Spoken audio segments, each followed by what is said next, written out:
Car chases are dangerous and unpredictable. Viewer discretion advised. We have some breaking news right now. The CHP in pursuit of a motorcycle going very fast. Yeah, you can see it right there in the middle of your screen. Let's go up to Desmond Shaw live in SkyCal tonight with more. Des. Yeah, Juan and Susie, look at these insane speeds. I've seen up to 125 miles an hour with this motorcyclist here. I believe this started with the CHP. We just had heard them talking on the radio overhead that they've been requested for a motorcycle blasting down the westbound side of the 10, coming out of West Covina. And I mean, he's going so fast that everyone's having trouble keeping up with this guy, including us up here in SkyCal. There's no one under, oh no, whoa, it looked like he might have lost control there really quickly because he's going so fast on this off-ramp here. Let's see what the suspect decides to do, kind of looking like they want to get off the freeway, maybe just doing a little psych out here. I hear the ground units talking, but there's a ground unit right there, actually a couple of them here. Wow. Let's see if this guy decides to keep running, and indeed speeding away from the units that had just caught up with him. So this is a dangerous one here, Juan and Susie, westbound on the 10 as we make our way through the San Gabriel Valley. It's because of the speeds, right? It was going so fast on the freeway, a very different type of pursuit. You just obviously can't pit a motorcycle. That would be just, impossible. Sure. So is that right, Desmond? Are we really looking at 135 miles an hour, or is it just the distance? We really... I know. Well, we really are. We are pedal to the metal up here in SkyCal right now, trying to keep up with this guy. This guy is going about as fast as we can fly. Wow. Very, very close to our max speed right now. So, when you think about someone going this fast on a motorcycle with absolutely no protection, I mean, we all know some of the pursuits and how horribly they've ended because suspects decide to, literally put their life on the line. To get away, that they were initially wanted for speeding. And just look at how quickly going by all this traffic so fast. If anyone makes any kind of move to get in front of this guy, I don't care how good of a rider he is, there's no way he's going to be able to avoid it. If there's some kind of debris in the roadway, that they're not going to have any chance to avoid either, and this is going to end terribly here. It's just blistering speeds here, 135 miles an hour. The ground units really not even making an attempt to catch up because it would obviously just be too dangerous for them. You see the spotlight from CHP's helicopter that's struggling to keep up with this one as well. This is one of the fastest pursuits I have ever covered. I mean, obviously, we have seen motorcycle pursuits here in Southern California, and we always sort of, go, oh boy, and hold our breath whenever we see these because of the fact that they move so fast and because of how dangerous they really are, as Desmond was just alluding to. I want to take it over to Mike Rogers at the desk with some new information for us. Mike? Yeah, I just kind of wanted to point out in this unique situation, the CHP, especially in the San Gabriel Valley, Des can attest to this too, they are chasing high-speed motorcycles constantly. And I will say, I want to say about 70 to 80% of the time, they lose them almost instantly because of this speeds. What's different in this one, CHP's helicopter was already in the air going to Whittier for a different pursuit that ended, and they didn't land. So they stayed up, and that's how they were able to be over this so quickly. Otherwise, I would have to imagine the ground units probably would have lost it already going at these 130 miles an hour. So the different situation is that CHP was already up, and were able to get their helicopter over it really quickly comparatively. Out in the San Gabriel Valley, we always see them get these motorcycles and then lose them almost very quickly. Mike, do we know what the original want is, why they wanted to stop this motorcycle in the first place? Simply speed. Just simply the way he's driving. And what's interesting is I would tend to say that as we exit the freeway here, it looks like, right, Des? We're going to go south 710 on this one, just to give you an idea. I mean, look how quickly we covered that distance between the 605 and the 710, less than 5 minutes. Go ahead, Mike. Yeah, I was just going to say, generally with cars, with vehicles, when they're just wanted for speed, I would say that usually there's something else going on. That's why they're running. And I got to tell you, with motorcyclists, it usually just is speed. Sometimes there's not anything else going on. And just for some context, we've been chasing, or they've been chasing this on the 10 freeway since the West Covina area. And as Des just pointed out, we're South 710, like kind of bordering Monterey Park. They were, and I just heard the 1022. What's 1022? So it sounds like the ground units might be, or maybe just the Baldwin Park units, the East LA Oh no, yeah, they're asking the airship just to track it now. Okay. I mean, you're going 110 miles an hour. The ground units simply can't keep up, and it's not safe to do so. Yeah, and when we're talking about tracking mode, we're talking about the officers on the ground, as Mike was talking about, backing off the ground units, and they're still following or tracking with their helicopter unit up overhead, just because of the fact that this person is going so fast. They're not going to risk their own officers' lives, obviously. They're not going to risk the lives of the public as well, who also on this freeway right now with this motorcycle driver who is going now to 120 plus miles per hour. And Juan, it just makes you wonder how is this going to come to an end? Is this person going to run out of gas? Are they going to, we hope not, crash somewhere, but we have seen that just because of the high speeds. Incredibly fast speeds here, very dangerous. And for the most part, as Desmond and Mike were telling us, a motorcycle that was wanted for driving at high speeds. And look at this, any small bit of movement from any other motorist there on the freeway, just a quick change of lane, this driver has no way of trying to outmaneuver the other cars on the freeway. So it's very dangerous, it's very deadly, and again, somebody who's just going at a high rate of speed now on the 710 freeway, covering a large amount of ground, and so dangerous enough that as Mike was telling us, some of the units have pulled back, and now they're going to be tracking this from the air. But the wonder is there more than speed here? He's wanted for speed, but what else does he know that he might be wanted for, right? Sure. If they're tracking it from the air and they're not relinquishing it right now, they're going to stay on top of it, as we've been seeing, as Desmond is talking about. We're talking about speeding down the freeway right now, and also perhaps something else. What else is this person running from? Yep. If it's just speeding, they could have just pulled over, and this would have never began, obviously, but it could be something else that they want to hide from authorities, obviously, and authorities are trying to get to them. And Desmond, we're looking at brighter streets right now. You can see the driver. Looks like he has a backpack on, a T-shirt, and a helmet. Not a lot of protection, as you were saying. If anything should happen here, the consequences could be deadly. Oh, absolutely, and I think they're wearing a short-sleeve T-shirt as well. I mean, this has got to be insanely, uncomfortable. It's a pretty chilly night, now in Southern California as well, and you're going that fast, and you've got a short-sleeve shirt on. At least if they were wearing, a jumpsuit or leather or whatever, motorcyclists wear. I'm not really too familiar with the motorcycle community, but we've all seen motorcyclists wearing kind of the full body protection.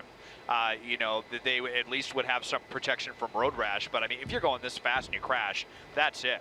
Bottom line, no matter how they wipe out on if it were to happen. So it is always a crazy thing to see. Mike had mentioned how it's almost become like a nightly ritual when we hear about CHP in the Baldwin Park area chasing a motorcyclist on the westbound 10. It's like deja vu. We hear this almost every single night, and almost every night that motorcycle steps on the gas and they get away. And it almost makes me wonder, like, is this the same guy who's going out here and like taunting CHP every night? Because it's literally almost every night of the week with the same agency in the same area that we see, or we hear anyway, about motorcycle pursuits. And usually it's over before we can even get SkyCal started, because like I said, they don't even attempt it, because these guys start driving like maniacs like this. So very peculiar. This one, though, the authorities do have eyes on. We have eyes on as well. Really just kind of by luck that they happen to be up in the air and that we weren't too far away either. But we'll see what, if anything, they want to do with this. I mean, they're going to keep watching from the air for now. They'll continue to do that. And we'll just have to see where this suspect ends up, if they're going to try to ditch. I think that was a CHP truck that was just in the left lane right there, maybe just by coincidence. But yeah, we are flying down the 710. I'll just be very curious to see where this motorcyclist ends up. Yeah, we're seeing this motorcycle zoom by those cars on the freeway. Cars at this time of night, probably going like 70, even up to 80 miles an hour when there's not a lot of traffic. And when you see this motorcycle just whiz by, you can see just how fast this motorcyclist is going. Susie, and one really quick, I'm just listening to some radio traffic here. They are saying that the motorcyclist has been going at these extremely high speeds for so long, they think he probably will run out of gas soon. So they're trying to, we run into this situation with CHP when you're going at these high speeds, we're in and out of different offices, and they're trying to coordinate with different offices. They've actually put the pursuit now on a frequency that is like basically statewide, so they can stop switching from channel to channel. But they're talking about how they believe he may run out of gas soon, so they don't want units to get too far away. We're approaching South LA CHP office area now, so they're trying to get those units kind of in position. That way, if he does run out of gas, they can be right there. Because the other thing with motorcycles that we've seen before is they can so easily get off the freeway, go into a park, even somewhere where it's wooded. Even the airship may have problems following them. So I think they don't want, while they are in a kind of a tracking mode situation, they don't want units to be too far away because they don't think this is going to go on for much longer. Yeah, and it looks like they've slowed down just a little bit, Mike. Look at that, 66, 64 miles an hour now. Is that perhaps because the units are far enough back that this motorcyclist thinks, hey, maybe they've given up on me? Well, yeah, and he knows how much gas he has, right? Right. So if he doesn't see them right behind him, he may think like, oh, this is a chance where maybe I can save some of this gas and I don't need to pin it to 120, 130, even though now we're coming down to even 40 miles an hour. And Des, are we getting off a freeway, or is that the 105 we're transitioning to? Yeah, it looks like we're going to be transitioning here to the westbound 105 away from the southbound 710, and indeed that is the case. So making our way now towards Linwood, Compton, South LA, Hawthorne, and LAX if they want to go. So yeah, Mike, you were saying how this guy with so much distance, and they don't want to give him too much distance because he could just drive into a dark area or a parking structure or something like that, and he might be able to get away. However, I imagine that they would impound his motorcycle, so that's why I'm just really kind of curious. This didn't come back as stolen. It just came back for speeding violation. So just really curious what this suspect thinks they're going to be able to do to get away and still keep the motorcycle in their possession as well. Yeah, and Des, I was kind of thinking that was kind of a little bit of his fatal flaw. That spot you saw where he kind of slowed down there and they were able to catch up to him, that was the first time they were able to get a license plate. They were chasing this all the way from West Covina, and it wasn't until Monterey Park that they were finally able to get the plate, which usually these guys are going so fast they never get the chance to. So them having the plate, that means they likely know who at least the registered owner is, maybe who this person is. Looks like we're getting off, Des, yeah? Yeah, it looks like we may be exiting here at, it's going to be Lakewood or Bellflower Boulevard. Stand by for that. We'll know here momentarily. But yeah, so they actually didn't even have his license plate number until right now. So we're at Long Beach Boulevard here on the edge of Compton. And now, if they have his license plate, and maybe he's unaware of that. So we'll just see how that factors into all this. Maybe he thinks he could ditch the bike in a parking garage and he'll be okay and come back in the next day and it's gone. But we will see. Are they headed to their house somewhere they know, or what? If they were able to get the license plate number, then that will certainly give them an idea. But now, after going 120, 130 on the freeway, all of a sudden stopped at the light and not attempting to blow a red light or anything like that. Okay, Desmond, we want to remind our viewers that you are watching KCAL News at 9 o'clock. And of course, we're following this breaking news. CHP in pursuit of a motorcycle. This started in the West Covina area, I believe on the 710 freeway. And according to, I've been trying to listen to you and of course Juan, Susie, and Mike during the last hour. Well, this person is off the freeway now, has made an exit and still driving very, very fast from what I can tell. Yeah, absolutely, Pat. I mean, 70 miles an hour here on surface streets, which is, kind of hard to believe, but about half of the speed that they were going earlier on the freeway. We saw over 130 miles an hour at one point on the westbound side of the 10. So we first heard about this on the 10 at Citrus in the West Covina area. Blasted through the 605 before we could intercept them up here in SkyCal. Westbound 10 to the south 710, and then we're briefly on the westbound 105 before coming down to Long Beach Boulevard, and now headed southbound. Now, since they've been off the freeway, they've been kind of, we had some speed, but haven't been running through any red lights or anything like that. Might be going into a residential area. That spotlight from CHP overhead. They still have eyes from the sky, not from the ground. They backed off the ground units because of the insane speeds on this one. But let's see where the suspect is headed. I mean, we see him going to residential areas. We always think that they may be getting ready to get out and run. So we'll see if that is indeed the case. Okay, I believe Mike had mentioned that this they're expecting this guy to run out of gas. Yeah, that was one of the units who said, like this guy had been going so fast for so long, he can't have that much gas in the tank. So that's kind of why they were trying to not lose him, because they didn't think he was going to last much longer. Now, I did just hear that they're asking the sheriff's department, because now we're in Compton, which is patrolled by the LA County Sheriff's Department. They want the sheriff's deputies to be in position, be in the area. It doesn't sound like they want them to take it over, but they at least want them to be in the area because, as you mentioned, Pat and Des too, when we get into these kind of neighborhood streets, it's always likely that there's going to be a foot bail or something where we get into a situation where they'll need a ton of units. So they've got Long Beach PD because Long Beach will get further to the south. They want them ready, and they want the sheriff's department ready in case this ends in a foot bail. But, CHP didn't chase this on the freeways. They backed off because of speeds. I can't imagine that they'll chase it on surface streets, especially with him still going 70 miles an hour on surface streets here. And certainly, as we mentioned, in a residential neighborhood. And I believe, from what we understand, the only want, or the initial want anyway, was speed, as far as we know. Yeah, just speeding. I mean, we heard them run the plate. The plate didn't come back stolen, and they probably now know who at least the registered owner is, which, sometimes obviously helps them get an idea of where that motorcycle is registered to, what the address is, because then they can maybe say, okay, we're getting close to his house. But, we kind of came off the 105 and went south, and it looks like we're going back northbound now, right, Des?